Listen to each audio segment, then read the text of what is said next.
I'm sure all of you can remember Romain Grosjean's excruciatingly painful crash to watch last year. Now, much to my surprise and probably yours, he walked away from them with minimal injuries. However, not all F1 crashes end this way. I wanted to take you through a play-by-play of F1's most deadliest crashes and explain why they are in fact so deadly. For those who don't know me, my name is Sonam, and I'm a resident doctor specializing in sports and exercise medicine. On this channel, I break down injuries so that average fans can better understand what's going on. Be sure to like and subscribe if you want to stay up to date. Many of you know, watching F1, it is high speed, pretty insane to watch, tight corners, crazy crashes, but what people don't know is the medical side of why crashes are so deadly. We know if you crash at a speed of like 200 plus kilometers per hour, yes, it may cause significant damage or even death. But why is that? Let's go through a play-by-play of the top reasons for that and review some footage where we can kind of discuss this in more detail. So the first two main mechanisms of injury is one, blunt force trauma, and two, penetrating trauma. Just think about it this way. You have a sudden stop of deceleration, and what happens is your seatbelts are on you. It can cause a huge blunt force trauma to your internal organs. The other thing you need to be aware of when you crash at these high speeds is penetrating trauma. And we're going to review some footage here, but essentially things like springs, broken parts of the car can go through the helmet and even the torso, impacting things like the heart, the lungs, and even the brain. One notable crash that demonstrates these injuries is Senna's crash in the 1994 San Marino Grand Prix. Now, this was unfortunately one of the deadliest Grand Prix to date. So we're going to see the impact of the crash right here. And I mean, as you can see, the wheel has been completely taken off, most of the right side of the cockpit actually, and essentially that car was severed in half. So reports state that this right wheel actually hit him in the cockpit and provided blunt force trauma to his head. The other thing was there was a piece of suspension that unfortunately impaled itself within the actual visor itself. And to top things off, he had a really, really aggressive injury where his neck flexed backwards quite extensively and caused basilar skull fractures, which are essentially fractures at the base of the skull. So you'll see here we're on the sideline view of the skull, and you have the base of the skull here. Now within this area, you have your brain and your brain stem that comes down here in your spinal cord. Essentially, fractures at the base of the skull will cause acute neurological compromise, or can cause it, which is why they're so deadly. The trackside physician was a neurosurgeon and actually had to perform an emergency tracheostomy where they put a hole right here. And essentially it's because he had so much facial trauma, you wanted to bypass the mouth and the nose to make sure he can breathe. Now, unfortunately, Senna actually ended up succumbing to his injuries, and reports stated that he actually bled out through bleeding out through a right temporal artery. So we have multiple arteries that go into our head. We have one on the right side. It's pretty much the same one that gets big and throbbing when you're upset. And essentially that kind of bled out, causing him to succumb to his wounds and die ultimately of blood loss. The other notable crash that demonstrated a lot of acute kind of both blunt force and penetrating trauma happened quite recently in 2019, Spa F2, Anthonie Hubert. Most F1 fans will know of this one. And essentially this is the play-by-play. Now, Anthonie is in this pink car, and as you can see, it is severed kind of head on. And essentially he had an impact, a T-bone impact, where he was pretty much stationary, and another driver came onto him head front, essentially ripping his car in half.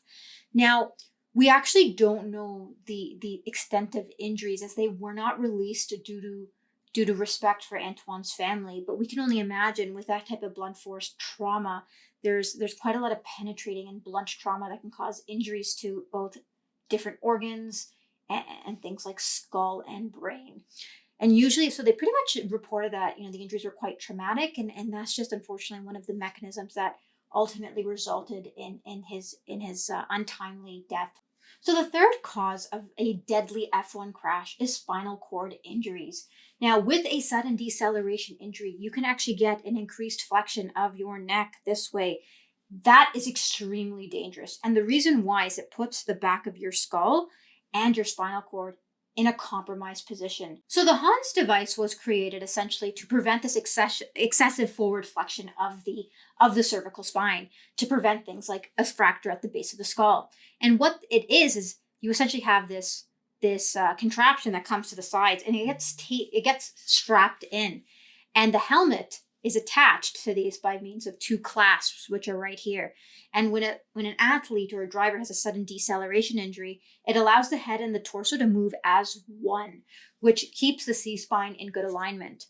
So what I mean by the C-spine is, if we look at the side of a human body here, we can see these are all your cervical vertebrae, pieces of bone, and it becomes your thoracic down here.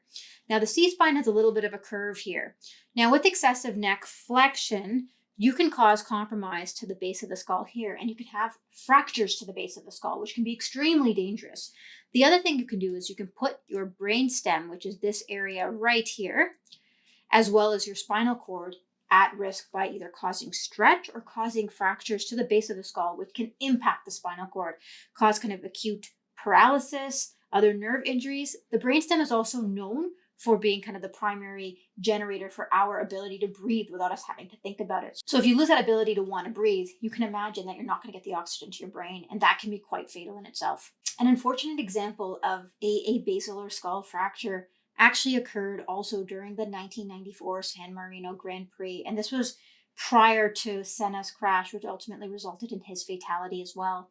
This was Ratzenberger's crash. So you're going to see right here, it's going to come up that this is the crash of Ratzenberger. And like the one thing I want to make aware right now is, you know, the entire left side of the car is gone, but the other thing is he's completely lost consciousness. You can see because his head is kind of going back and forth, and that's not a good sign as an athlete. The medical team did try to revive him on the sidelines, and unfortunately, I'm not going to show you that video for respect of Ratzenberger. But essentially, what happened was he suffered from something called a basilar skull fracture. A basilar skull fracture, like we talked about, is a fracture at the base of the skull. It's one of those things that we must rule out in medicine, because a fracture at the base of the skull can put you at risk for meningitis, so an infection at your skull or in your brain tissue, and a spinal cord injury, much like, for example, the brainstem or the actual spinal cord, which can result in paralysis or lack of breathing and ultimately death. So some of the signs of a basilar skull fracture that we look for as doctors are something called raccoon eyes, which is kind of bruising underneath the eyelid. And you can have something called battle sign, which essentially is kind of more bruising and bleeding from behind the ear. The other thing we'll look for is CSF or cerebral spinal fluid coming out of the nose, for example, because that tells you that there's a leak. Spinal fluid should not be exiting the brain or the spinal cord. So that is another thing that we'll look for, either through the ears or the nose, and it's a clear liquid. So the way this Hans device works is essentially it prevents that excessive neck flexion that can cause these basilar skull fractures. And this is an example of how it works. You'll see the device put on here and the helmet here, and it's connected to the Hans device. And as you can see, the torso is actually moving together as one, so it's not causing one area to flex more than the other, which is how this can ultimately prevent fractures like the basilar skull fracture, much like the one that Ratzenberger had ultimately succumbed to. Now, the fourth type of injury that you will see in an F1 crash is a sudden deceleration injury.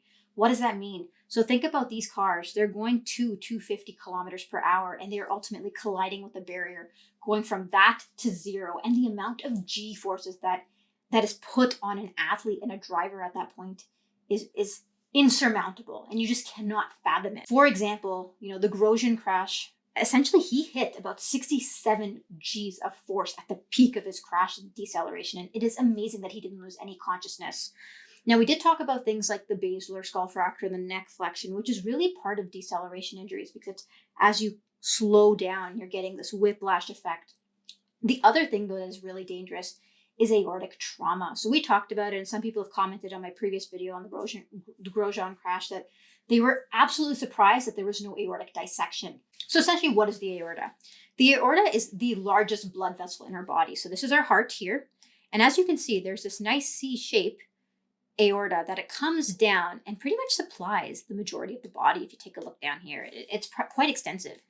So the aorta is fixated at certain areas. So if you see here, it's quite fixated here, and it's actually fixated down here with all the internal organs that are located in the abdomen. Now, there are a few points where it's relatively mobile and can move in a deceleration injury, which is so aggressive as an F1 crash. If you can see here, you have your descending aorta and your ascending aorta. Now, these come into two different types of injuries. You have type A, which is the type that comes in the ascending, so where it comes out before the arch. Type B, where it goes to the descending, where it comes out of the arch and goes down. So to better understand how an aorta can be damaged, you have to know a little bit about the anatomy of it. So as you can see, the aorta is made out of 3 different layers. The adventitia, which is your outer layer, the media, which is your middle layer, and the intima, which is your inner layer.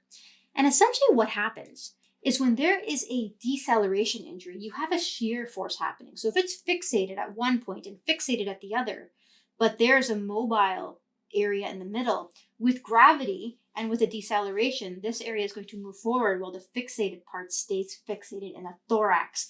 And that's what happens. There's this huge shear force that happens, which can cause acute trauma to the aorta. And as you can see here, what happens is that usually you'll see a tear in the middle layer or in the actual inner layer, more so the inner layer, the intima.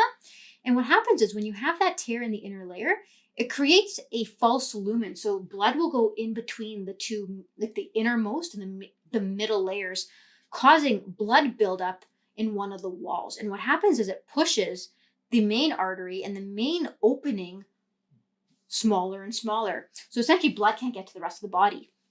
These things are quite dangerous. It sends people to the hospital with shearing 10 on 10 chest pain that comes here, radiates to the back, and this is a surgical emergency and must be addressed ASAP. The other thing that you can see in crashes, which is a lot more deadlier and can result in death at the scene, is a complete severing of the aorta. So essentially with that shear force, it is so bad that this aorta is completely severed. And unfortunately, as you can imagine, if this is our main blood pipe that comes out of the heart, severing it is a pretty untimely death and almost always fatal. The other thing to be aware of in a deceleration injury is essentially brain damage. So we all know that concussions are a more milder form of brain injury, like acute brain trauma that causes a lot of bleeding and so forth. And what happens in these acute kind of whiplash injuries is that the brain itself moves back and forth in the skull. I'm going to link up a concussion video here so I can talk about the mechanism a little bit more. But essentially there's this movement of this skull in the fluid in our brain back and forth. It can cause diffuse axonal injury. What that means is that the brain cells have essentially been sheared. And in some people, they can lose consciousness, they can have diffuse brain damage, they can have a lot of swelling, and may actually need to be put under for that swelling to resolve. Now, the last 2 mechanisms of injury in an F1 crash are essentially fire and medical causes of death. Now, I'm not going to review medical causes of death because that's things like heart attacks and so forth, but fire is a big one. Now, you guys all remember the Grosjean crash, and let's take a look at this one more time. Watching the Bahrain Grand Prix, I could not believe I was seeing this. Seeing this car essentially have its front taken off, I was like, my heart was in my stomach. And this is, as a doctor, you're thinking, oh dear, like this is going to be, unfortunately, another Anthonie Hubert scenario, and Grosjean is not going to walk out. The fact that he was able to jump out of this is absolutely insane. Like, I could not believe I was seeing this. I mean, these are the team doctors and the track side medical personnel pulling him out. Had he not jumped out of this area, like the car itself, he would have most likely died.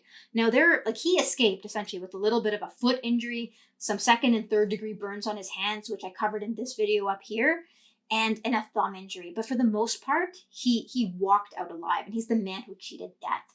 Now, how did he end up doing it? Essentially, he decelerated to a force of greater than 60 Gs of deceleration, which is insane and unheard of. The fact that he did not lose consciousness and the fact that he did not black out and his head was taken off is absolutely amazing. This goes to show you that halo that F1 implemented is saving lives.